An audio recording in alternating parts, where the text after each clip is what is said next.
one on the border, and I won on groceries. It's a very simple word, groceries. Like almost, who uses the word? I started using the word, the groceries, and I won an election based on that. We're going to bring those prices way down.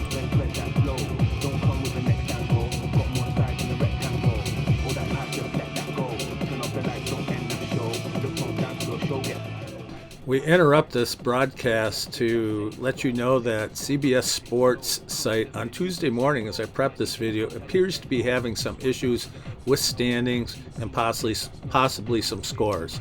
So hang on tight. We'll try to figure this out. Poskin at Dorothy Creek.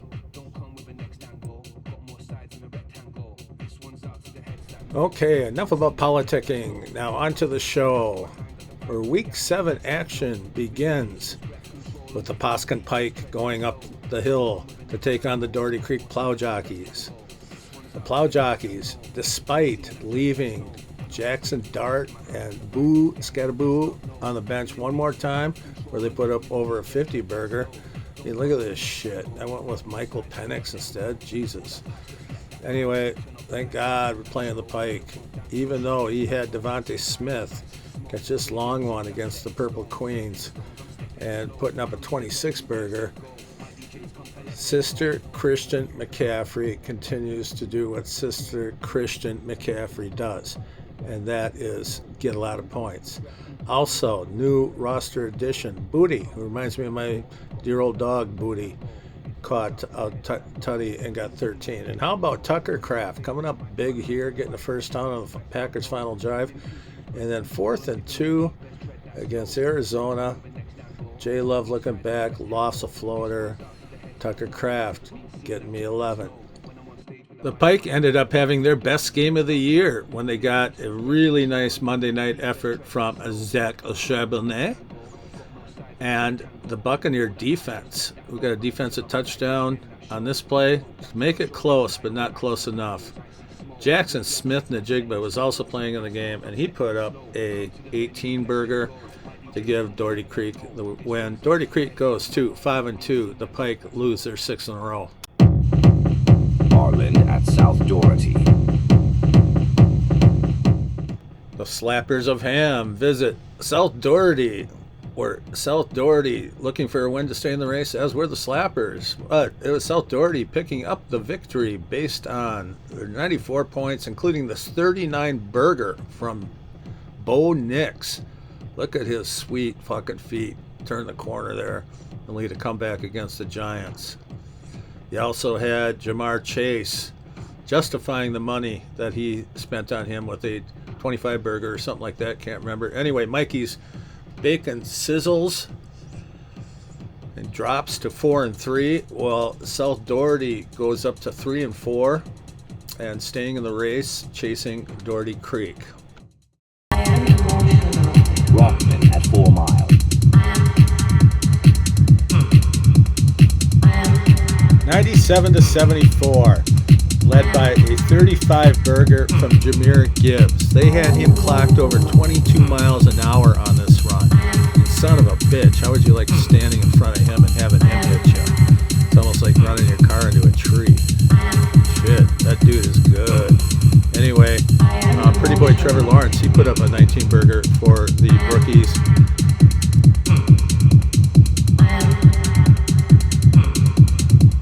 And for the Blowhards, you know you're in trouble when your leading scorer is a Rattler. Spencer Rattler had 16. They had some points from former UW Badger Jay Ferguson, but not nearly enough.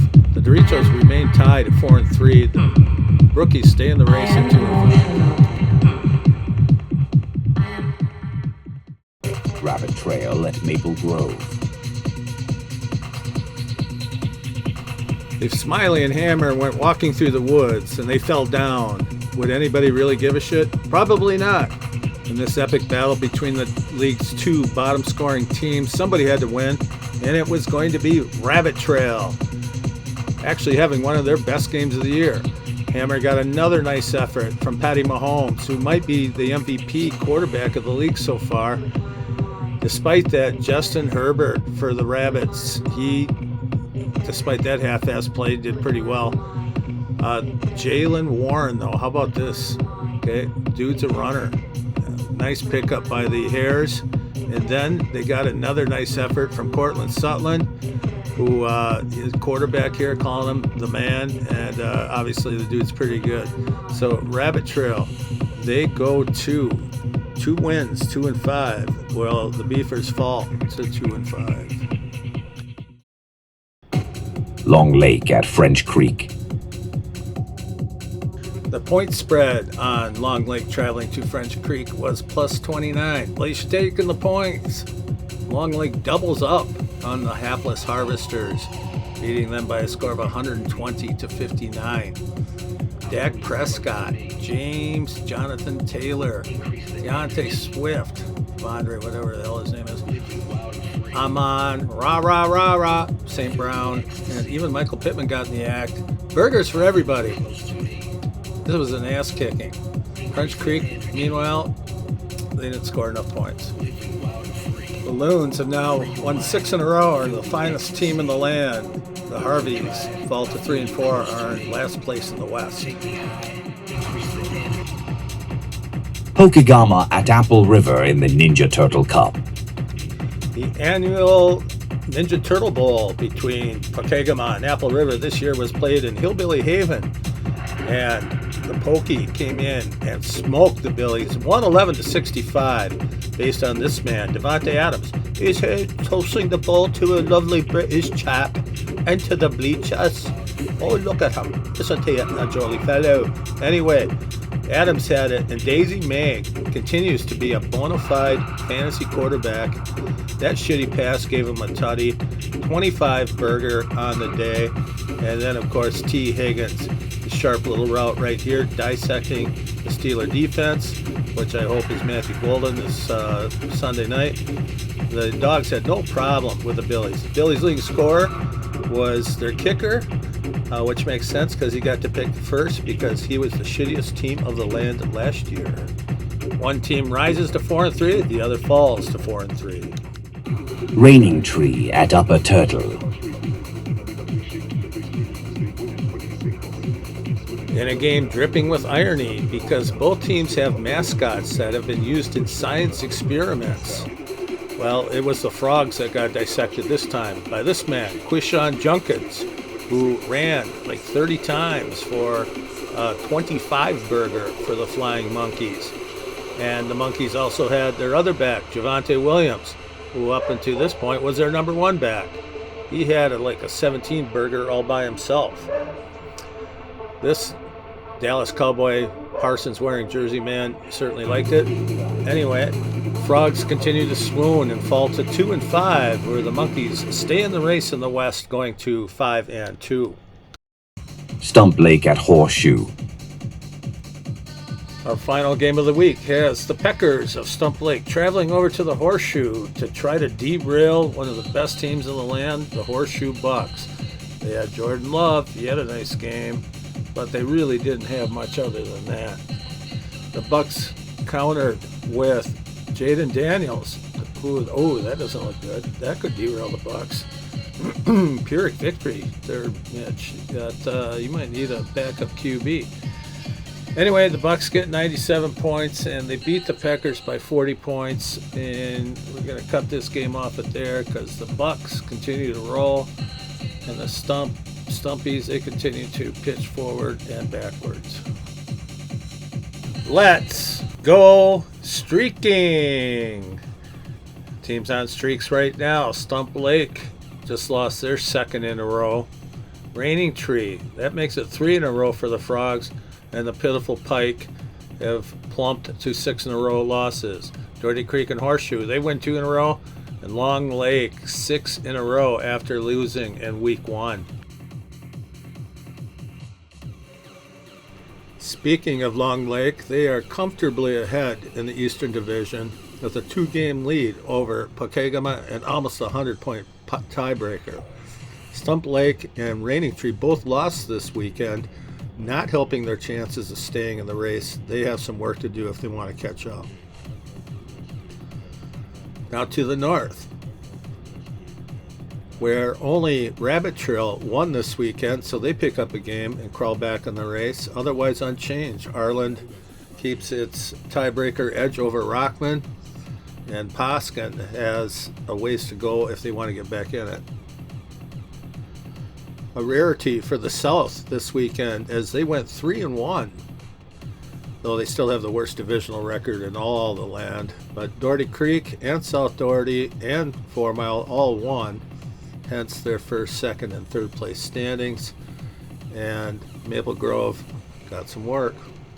To the west, Horseshoe remains undeterred with only a single loss. Upper Turtle picking up a game and jumping back into second over Apple River, who lost this weekend in the Ninja Turtle Cup, as did French Creek. A rare non-winning record weekend for the West. The Loons. Travie takes a $10 bill, his second of the season.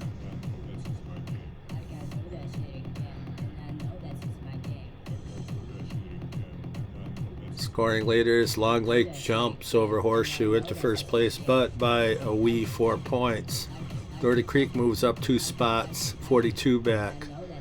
Apple River down a spot, 83 back. They're in third place in the West. First place in the North, the Slappers. In fifth, here come the Flying Monkeys back into second, 99 back. The Pekegama Pucks, leader or second place in the East. Oh, I'm getting behind Rockman. There's Raining Tree, sucking hind titty. South Doherty got a win. They're trailing Doherty Creek. 4 miles now, trying to right the ship. French Creek was looking good. Now they're not. Same could be said for Stump Lake. The Pike had their best game of the weekend, still a loss. Rabbit Trail, no longer in the cellar. They jumped over Maple Grove, who is now in the bottom of the manure pit. Looking at games next week, and the schedule has been adjusted on the site. Let's Go Jays. The jacket shows a representation of the players playing on their team.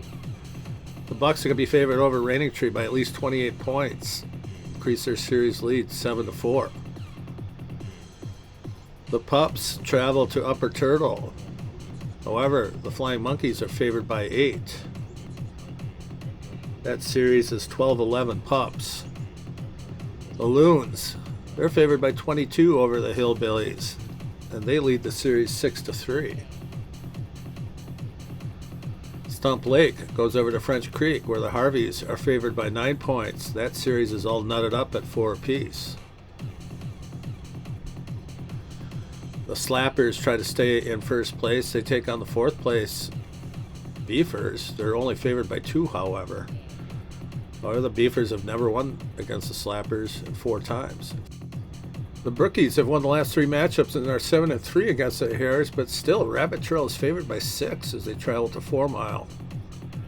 In our second and last Bro Bowl of the year, Poskin is favored over his little brother by 8. However, the Jackers lead the all-time series 11-8. And finally, this will be the Father-Son Bowl between Zane and myself. My Jocks are favored by 5, and the series is 3 apiece. This has been a production of NBFL Films and is solely intended for the viewing pleasure of less than 25 people, all passionate followers of this made-up fantasy football bullshit. No monetization is intended nor expected. We apologize for any copyright infringements, but be assured if we used your shit, it's 'cause it's real good. Have a good weekend, everybody.